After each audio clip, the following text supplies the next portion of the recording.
Welcome students, higher secondary second year computer science. Today we are going to see the lesson number 2, that is chapter number 2. Already we studied about a pure function and impure functions. Today we are going to see about chapter number 2, that is data abstraction. So what is data? Data is a collection of facts and figures.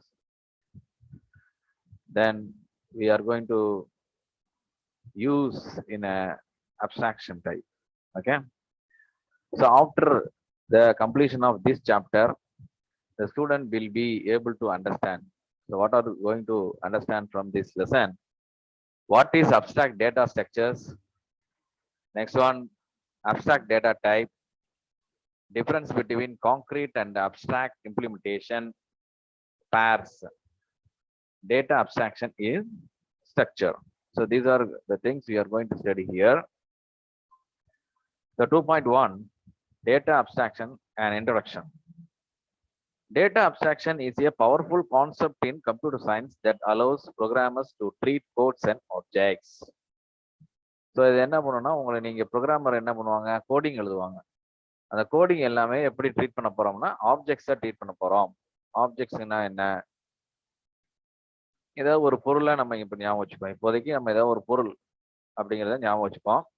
For example car objects. காருங்கிறது ஒரு object, pencil ஒரு object, and people objects, etc. Programmers need not to worry about how code is implemented. Programmers வந்துட்டு coding தான் எழுதுவாங்க, அது எப்படி implement ஆச்சு, எப்படி ரன் ஆகுது அப்படிங்கிறத பத்தி அவங்க worry பண்ண மாட்டாங்க. They have to just know what it does.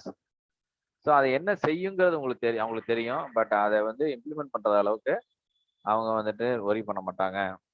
So this is especially important when several people are doing a project.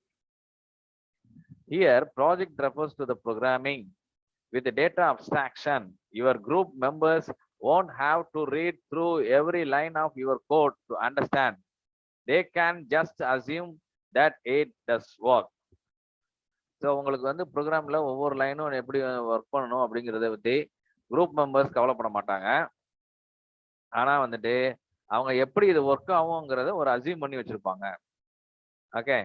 Abstraction provides modularity. Modularity means splitting a program into many modules. Modularity என்னன்னு கேட்டீங்கன்னா 1 mark क्वेश्चनல கேட்பாங்க. Modularity means splitting a program. ஒரு பெரிய ப்ரோக்ராமை 4-5 டைப்பா பிரிச்சிடுறது, 4-5 மாடியூலா பிரிக்கிறது. That is called modules சொல்லுவாங்க.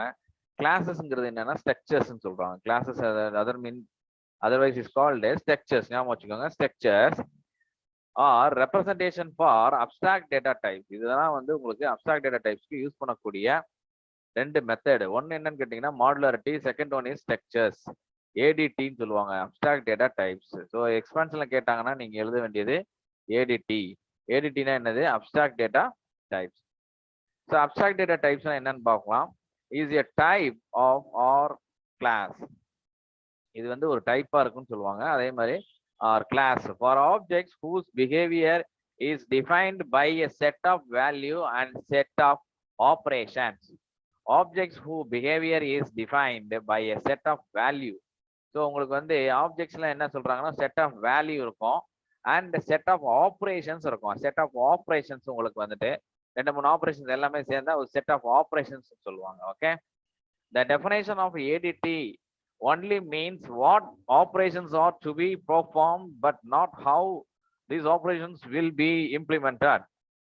So only mentions what operations are to be performed. என்ன ஆப்ரேஷன்ஸ் வந்து பெர்ஃபார்ம் பண்ணுமோ அதை பண்ணுவாங்க. அதே மாதிரி not how these operations will be implemented. எப்படி இந்த ஆப்ரேஷன் வந்து இம்ப்ளிமெண்ட் ஆகுது, எப்படி ஒர்க் ஆகுது அப்படிங்கிறதெல்லாம் கவலைப்பட மாட்டாங்க. It does not specify how data will be organized. Data எப்படி வந்துட்டு ஆர்கனைஸா அதை ஒர்க் பண்ண போறோம் அப்படின்னு அதை வந்துட்டு ஸ்பெசிஃபை பண்ணாது. இன் memory and what algorithms will be use for implementing the operations. என்ன அல்காரிதம் யூஸ் பண்ண போறோம் அப்படிங்கிறதும் அதுல வராது. It is called abstract because it gives an implementation independent view. So இதுல வந்து என்னன்னு கேட்டீங்கன்னா உங்களுக்கு it is an it gives an implementation independent view. உங்களுக்கு அதாவது இம்ப்ளிமெண்ட் பண்றது எப்படி, அது எப்படி ஒர்க் ஆகும் அப்படிங்கிறத வந்து அது தனியா செப்பரேட்டா பார்ப்பாங்க. The process of providing only the essentials and hiding the details is known as abstraction. So அதுல வந்து எசென்சியல்ஸ்னா உங்களுக்கு கார் ரன் பண்றோம் அப்படின்னா காரை ஓட்ட தெரியும், பட் அதுக்குள்ள இருக்கிறது என்னென்ன ஃபங்க்ஷன்ஸ் இருக்கு அப்படிங்கிறது எல்லாருக்குமே ஓரளவுக்கு தெரியும். ஆனா அது எப்படி ஒர்க் ஆகுது, எந்த மாதிரி ஒர்க் ஆகுது, எந்த ஃபங்க்ஷன் கொடுத்தா அது ஒர்க் ஆகுது, எப்படிலாம் அது வந்துட்டு இம்ப்ளிமெண்ட் ஆகுது அப்படிங்கிறதுலாம் கவலை இல்லை. அதுதான் வந்து உங்களுக்கு என்ன சொல்றாங்கன்னா, process of providing only essentials மட்டும், அது என்னென்ன தேவையோ அதுக்கு தகுந்த மாதிரி ஒரு கார் ஆப்ரேட் பண்றதுக்கு என்னென்ன தேவையோ அதை மட்டும் தெரிஞ்சுக்கிறது எசென்சியல்ஸ். அதுக்குள்ள நிறைய டீடைல்ஸ் இருக்கும், அதெல்லாம் ஹைடிங் டீடைல்ஸ். ஸோ அதெல்லாம் வந்து தான் என்ன சொல்றாங்க, அப்ஸ்ட்ராக்ஷன் சொல்றாங்க. So you can see these definitions do not specify how these ADTs will be represented and how the operations will be carried out. இதுல உங்களுக்கு நல்லா புரிஞ்சுக்கணும் students, these definitions do not specify. இந்த இதுல வர்ற அப்ஸ்ட்ராக்ஷன்ல வர்ற ஸ்பெசிஃபை பண்ணும்போது ADT will be represented.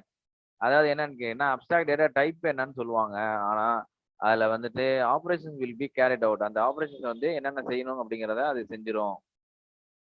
ஆனா அதுல வந்துட்டு பாத்தீங்கன்னா டு நாட் ஸ்பெசிஃபை ஏடிடி. அதுல என்னென்ன அப்ஸ்ட்ராக்ட் டேட்டா டைப் வந்துட்டு இதுல ஸ்பெசிஃபை பண்ணாது அப்ஸ்ட்ராக்ட்ல உங்களுக்கு. ஆனா வந்து அதுல எப்படி வந்துட்டு அதை கேரிட் பண்ணும், அதை எப்படி பர்ஃபார்ம் பண்ணும் அப்படிங்கிறத சொல்லும்.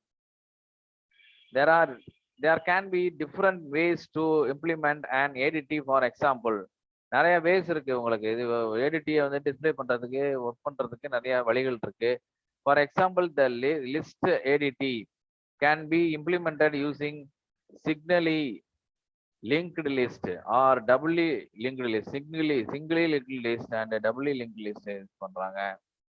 Okay, similarly stack ADT and queue ADT can be implemented using lists. stack ADT ன்னு ஒன்று இருக்குது, அதே மாதிரி queue ADT ன்னு ஒன்று இருக்குது, அதை வந்துட்டு யூஸ் பண்ண போறாங்க. இதுல ஒன் பை ஒன்னு பார்க்க போறோம் நம்ம.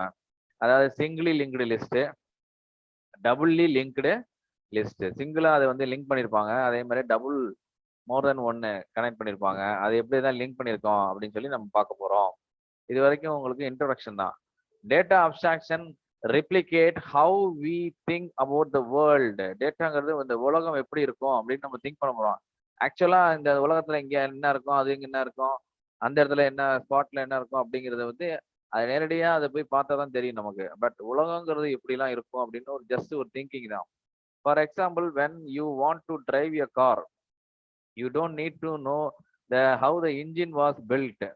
ஓகே, காரை ஓட்ட தெரிஞ்சா போதும், அதுல இன்ஜின் எப்படி கட்டியிருக்காங்க, இன்ஜின் எந்த மாதிரி இன்ஜின் போட்டிருக்கிறாங்க அப்படின்னு நமக்கு லைட்டா தெரியும். ஆனா அது வந்துட்டு எப்படிலாம் அது பெர்ஃபார்ம் பண்ணணும், எந்த அளவுக்கு ஒரு ஆழ்ந்து அதுல போய் நம்ம பார்க்க மாட்டோம். Or what kind of material the tyres are made of. இப்ப டயர் இருக்கு, கார் டயர் இருக்கு, அதுல என்ன மெட்டீரியல் யூஸ் பண்ணிருக்காங்க, எந்த மாதிரி யூஸ் பண்ணிருக்காங்கிறது நமக்கு தேவையில்லாத ஒண்ணு இல்லையா. You just have to know how turn the wheel and press the gas pedal. அதுல என்ன, உங்களுக்கு கியரை எப்படி ப்ரெஸ் பண்ணணும்னு தெரியணும், அதை எப்படி டேர்ன் பண்ணணும்னு தெரியும், எப்படி ஓட்டணும்னு தெரிஞ்சா போதும் car. To facilitate data abstraction you will need to create 2 types of